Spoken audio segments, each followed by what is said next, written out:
जुगणी sarpanch police ठाण्यात हजर हो, आरोपित सरपंचाकडून तक्रारदाराचे अपहरण। जुगणी येथील आरोपित सरपंचाला अटक करा, आदिवासी संघटनांची पोलीस निरीक्षकांकडे मागणी। तक्रारदार श्री टेंबऱ्या शिवा वळवी राहणार जुगणी तालुका धडगाव यांना आरोपित श्री राजा थावऱ्या पवार सरपंच जुगणी राहणार जुगणी तालुका धडगाव हे त्यांच्या विरुद्धची तक्रार मागे घेण्यासाठी सरपंच व ग्रामपंचायत सदस्य श्री मगन सांद्या वळवी हे जबरदस्तीने गाडीत बसून अपहरणाचा प्रयत्न केला व जीवे ठार मारण्याचा प्रयत्न करीत आहेत। आरोपित सरपंच जुगणी श्री राजा थावऱ्या पवार यांच्या विरुद्ध गुन्हे नोंदवून तात्काळ अटक करा अशी मागणी बिरसा फायटर्स, भारत आदिवासी संविधान सेना व भारतीय स्वाभिमानी संघ अशा आदिवासी संघटनांकडून मसावत पोलीस ठाण्याचे पोलीस निरीक्षक यांच्याकडे निवेदन देऊन करण्यात आले। यावेळी बिरसा फायटर्सचे राष्ट्रीय अध्यक्ष सुशील कुमार पावरा, भारतीय स्वाभिमानी संघाचे प्रदेश महासचिव रोहिदास वळवी, जिल्हा अध्यक्ष पंकज वळवी, नंदुरबार तालुका अध्यक्ष अजय वळवी, भारत आदिवासी संविधान सेनेचे प्रदेशाध्यक्ष सतीश ठाकरे, अनिल पवार, वसा वळवी, गुलाबसिंग वळवी सह तक्रारदार शिवा वळवी आदी कार्यकर्ते उपस्थित होते। आदिवासी संघटनांची तक्रार येताच पोलीस निरीक्षक मसावत यांनी आरोपित जुगणी येथील सरपंच यांना पोलीस ठाण्यात हजर करण्याचं बीट हवालदार यांना निर्देश दिले। 28 एप्रिल 2025 रोजी विविध मागण्यांसाठी आदिवासी संघटनांनी जिल्हाधिकारी कार्यालय नंदुरबार समोर आदिवासींचा जन आक्रोश मोर्चा काढला। या मोर्चात का गेला? मोर्चात गेल्याचा व ग्रामपंचायत भ्रष्टाचाराची चौकशी सुरू असल्याचा राग धरून धडगाव तालुक्यातील ग्रामपंचायत जुगणी येथील सरपंच राजा थावऱ्या पवार यांनी टेंबऱ्या शिवा वळवी वय 62 यांना वाईट शिवीगाळ करून जीवे ठार मारण्याची धमकी देत लाथाबुक्क्यांनी व काठीने मारहाण केली। मारहाण केल्याबद्दल जुगणी येथील सरपंच विरोधात मसावत पोलीस ठाण्यात भारतीय न्यायदंड संहिता 2023 नुसार कलम 115(2), 351(2), 352 अन्वये गुन्हा नोंद करण्यात आलाय। जुगणी येथील आरोपित सरपंच राजा थावऱ्या पवार व सदस्य श्री मगन सांद्या वळवी हे तक्रारदार श्री टेंबऱ्या शिवा वळवी यांना दिनांक 13/5/2025, 14/5/2025 आणि 15/5/2025 रोजी सलग 3 दिवस तक्रार अर्ज मागे घेण्यासाठी वेगवेगळ्या पद्धतीने दबाव आणत धमकी देत मोडलगाव निगदीपर्यंत अपहरण करून आणले। तक्रारदारास आरोपित व्यक्तीपासून वसा बारक्या वळवी, अमिताभ जोमा वळवी, गुलाबसिंग वांगऱ्या वळवी आणि रतिलाल जोमा वळवी, संतोष तुंबड्या वळवी इत्यादी गावकऱ्यांनी सोडवले व जुगणी येथील त्यांच्या राहत्या घरी पोहोचवले। तरीही जुगणी येथील सरपंच हे वारंवार तक्रारदारास धमकी दमदाटी करून जबरदस्तीने अपहरण करून जीवे ठार मारण्याचा प्रयत्न करीत आहेत। त्यामुळे तक्रारदार टेंबऱ्या शिवा वळवी यांच्या जीवितास धोका आहे।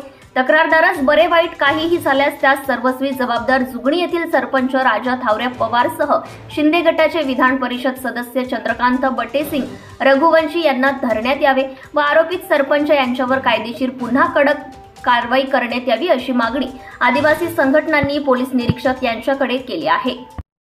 28 एप्रिल 2025 रोजी आमचा आदिवासी संघटनांचा भूमाफियांच्या विरोधात, भ्रष्टाचाराच्या विरोधात, पाणी, रस्ता, वीज, अंगणवाडी, शाळा अशा ज्या काही मूलभूत समस्या आहेत, मूलभूत विषय आहेत, त्या मागण्यांसाठी आम्ही हा आदिवासींचा जन आक्रोश मोर्चा माननीय जिल्हाधिकारी कार्यालय नंदुरबार समोर काढला होता। या मोर्चामध्ये सामील का झाला, या मोर्चामध्ये तुम्ही का गेला म्हणून आमच्या एका मोर्चेकरी आदिवासी बांधवाला, ज्यांचं नाव आहे टेंबऱ्या शिवा वळवी राहणार जुगणी, जवळजवळ ते म्हातारे गृहस्थ आहेत। या म्हातारे गृहस्थाला जुगणी येथील गुंड सरपंचाने, या सरपंचाला गुंड हा शब्द शोभतो कारण की एवढ्या म्हाताऱ्या माणसाला त्यांनी मारहाण करायला विचार करायला पाहिजे होती।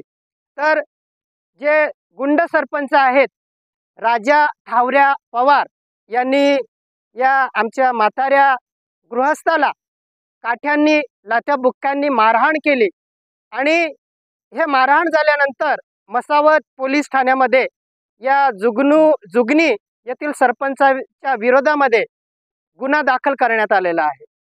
हा गुन्हा मागे घेण्यात यावा, ही तक्रार मागे घेण्यात यावी म्हणून या तक्रारदाराला, हा जो जुगणीचा सरपंच आहे, हा आता तक्रारदारावरती जबरदस्ती करत आहे। त्याला एकट्याला गाडीत बसून त्याचं अपहरण करत आहे, जेणेकरून या तक्रारदाराला आता बघितलं तर जीवाला धोका आहे अपहरण केल्यानंतर हा गुंड प्रवृत्तीचा सरपंच या तक्रारदारास जीवे ठार सुद्धा मारू शकतो. अशा पद्धतीची परिस्थिती आमच्या या मोर्चेकरी बांधवावरती आलेली आहे. म्हणून या तक्रारदार आदिवासी बांधवाला आम्ही पूर्णपणे साथ देत आहोत, पाठिंबा देत आहोत. हे तक्रारदार बांधव एकटे नाही आहेत, तर नंदुरबार जिल्ह्यातल्या आम्ही सगळ्या संघटना, सगळे सामाजिक कार्यकर्ते यांच्या पाठीशी आहोत. कारण की ते आपल्या हक्कासाठी मोर्चामध्ये सामील झाले होते आणि मोर्चात सामील जाणं हा काही गुन्हा नाही आहे. अशा पद्धतीची दडपशाही, गुंडशाही ही आम्ही कदापि खपून घेणार नाही. म्हणून या गुंड सरपंचावरती आमच्या तक्रारदाराला यांनी अपहरण केलं, याला जबरदस्ती गाडीत बसवून तक्रार मागे घेण्यासाठी यांनी जे काही गैरकृत्य केलेलं आहे त्याच्या विरोधात पोलीस महाशयांनी कडक कारवाई करावी, कायदेशीर आणखी त्यांच्यावरती गुन्हे दाखल करण्यात यावे. आणि आम्ही तर अशी मागणी करतो की या गुंड सरपंचापासून आमच्या तक्रारदाराला जीवितास धोका आहे, म्हणून याला तात्काळ अटक करावी. याला तात्काळ जे काही गुन्हे दाखल करून याला मोक्कासारखा गुन्हा लावला पाहिजे, अशी आम्ही या निवेदनाद्वारे, आमच्या आदिवासी संघटनांच्या निवेदनाद्वारे माननीय पोलीस निरीक्षक पोलीस ठाणे मसावत यांच्याकडे आज करत आहोत. या आरोपीवरती कडक शिक्षा झाली पाहिजे अशी आमची मागणी आहे. जय बिरसा, जय आदिवासी. Subscribe now and press the bell icon. Never miss an update.